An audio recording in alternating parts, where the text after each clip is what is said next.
อยากจะถามท่านผู้ชมนะฮะว่าเงินในกระเป๋าตอนนี้เป็นยังไงกันบ้างนะเพราะตอนนี้นี่รู้สึกค่าครองชีพจะแพงขึ้นโดยเฉพาะเรื่องของพลังงานน้ำมันนี่แพงเอา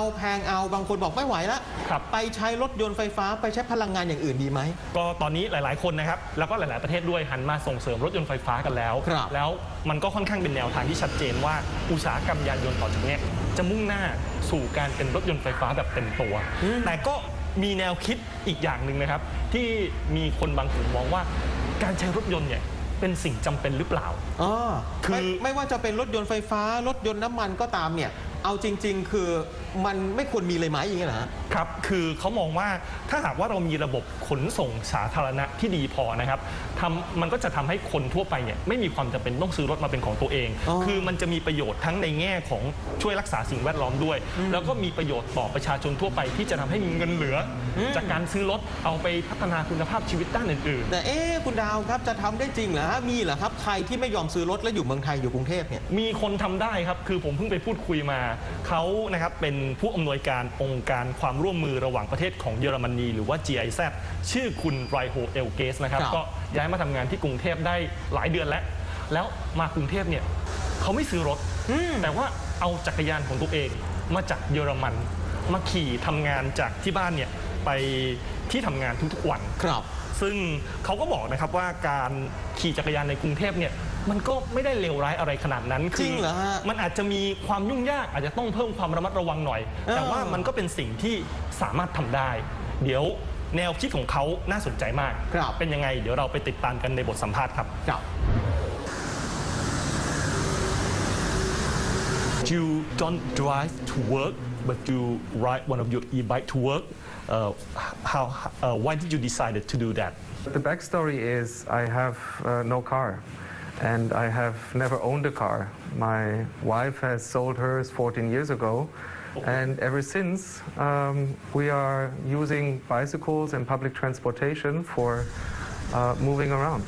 I never felt the need to own a car. It's sometimes quite surprising for people. I remember when I was living in Brussels before moving to Bangkok, I was living in a suburb and all the houses had one or mostly two garages, and so did we, but we had no car inside, only bicycles. I think we were the only ones. Okay, and you didn't find that car is a necessary thing that you need for everyday life? Well, you see, I have lived in cities for basically all of my life. And if you live in a city, the question is not how can I manage without a car. The question is rather what do I need a car for if I'm living in a city. I personally found it always to be rather a burden to have a car in the city because you spend so much time in traffic, looking for parking spaces, or if you are in a city like Berlin, you also do not have your individual garages or something you have to park on the street. So it's more of a hassle. Do you find that Bangkok road can accommodate your cargo bike safely? Yes, it can. It's well, in general, I think traffic in Bangkok is a challenge, but it's not, I do not consider it personally very dangerous. I have the feeling sometimes it's anyway very slow because there's a lot of traffic in the street. So where I'm moving in the area between work and home, it's quite manageable. I don't have to go on very, very big roads or travel very long distances. And the cargo bike, even though it's quite big, it's actually quite small. So I can still go between cars like the motorbikes do themselves. So I'm quite fast as well. So it's convenient. Maybe thirdly, I also feel quite safe because I sit quite high and I can look everywhere around for the traffic and the traffic sees me as well. So there is a sense of visibility and maybe also because it's unusual to see a tall, blonde man in a suit on a bicycle in Bangkok, people pay more attention to me. Is it also the reason for saving the environment, helping with the climate change issue that keeps you driving the cargo bike instead of owning a car? Yes, I would definitely say so. I mean, for me personally, a sustainable lifestyle, if you want to call it that, has always been important. Since I started my own life, like moving out of my parents' house, I was thinking, okay, how do my choices impact on our future, on the environment? What can I do personally? And that started by, for the first time, signing utility contracts. And I was looking for an electricity provider that would be 100% renewable energy. And it so happened that at the time I moved out of my parents' house to go study was also the time where the German energy transition really got underway and the energy market liberalized. So all of a sudden, there was a great choice for consumers to choose which electricity providers they want. And all of a sudden, there were many offers, and one that I chose was 100% renewable energy. That was important to me because for the first time I spent my own money. So I wanted it to go towards something that I believe in. And I think that the German government has supported the electric vehicles for many years now. Can you tell us some of the things that the government have done to support the industry? Yes, you're right. The electric vehicles have received a lot of support over the past, I should say more than a decade already. I think the biggest support that the German government can give in the direction of increasing electric vehicle market share is by regulating the price of carbon in the long run. And this, of course, will become a very important subject for all industrial sectors in German economy. It will become much more expensive to be reliant on a carbon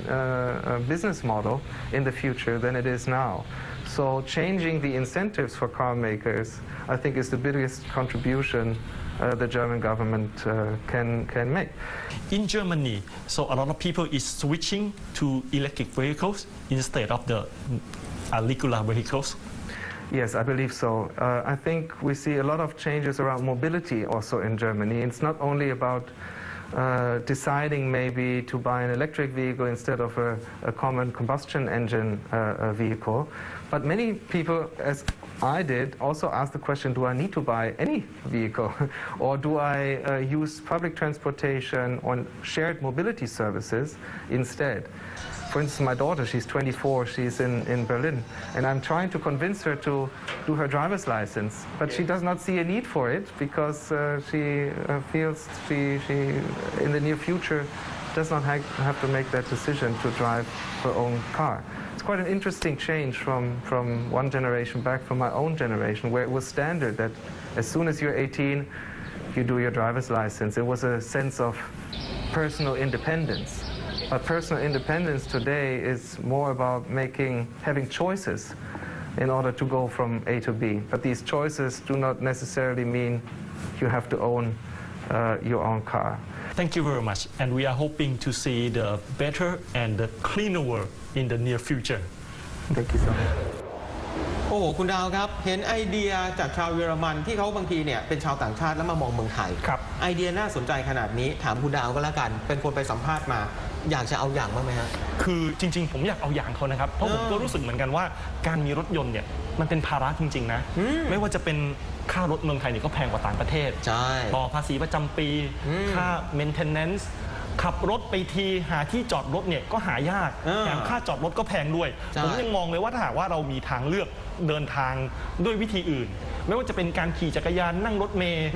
ผมก็อยากจะทำอย่างนั้นนะมันน่าจะชีวิตมันน่าจะสบายขึ้นอีกเยอะงั้นเอาเลยไหมฮะคุณดาวขายรถเลยไหมฮะมันก็ยังยากอยู่เพราะว่าในความเป็นจริงเนี่ยเราก็มีความจำเป็นต้องใช้รถเพื่อมาทำงานเพื่อใช้ชีวิตประจำวันไปตามที่ต่างๆเนี่ยเพราะว่าตอนนี้ก็ต้องยอมรับนะครับว่าระบบขนส่งมวลชนในกรุงเทพเนี่ย